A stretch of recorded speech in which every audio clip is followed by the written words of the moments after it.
when Benji Stute makes his way into the Loxahatchee Slough with practically unrestricted access. Right now, we're cruising along the C-18 canal here. He takes in an old Florida full of little details most might overlook. What I love about nature is like you can look out at this landscape and somebody who hasn't had kind of a guide, right, into nature, they're like, oh, well, it's dead. There's nothing here.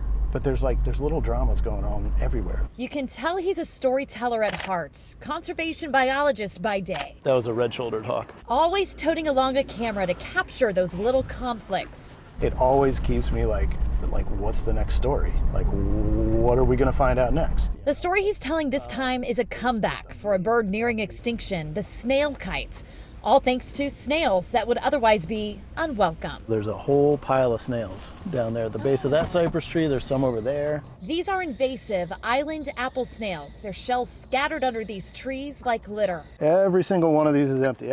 Single one of these was a snail kite meal. Snail kites eat snails almost exclusively, hence their name. And coming right here, because this is the lunch table, and then dropping.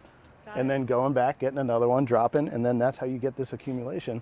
And that's how we know that this is a feeding site. But the snail kites would typically eat smaller, native apple snails, not these larger, invasive kind. But that had to change after repeat droughts in the Everglades in the early 2000s dried up the habitats for the native apple snails. That meant snail kites also had less food. Their population plummeted from, a few thousand to less than 1,000.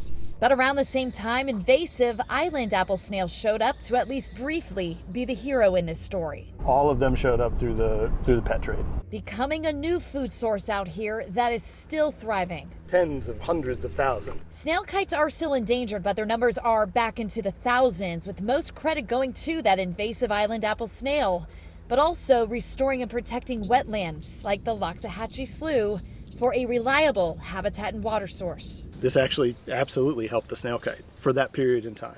Mm-hmm. But the long-term survival of the snail kite is this little guy right here.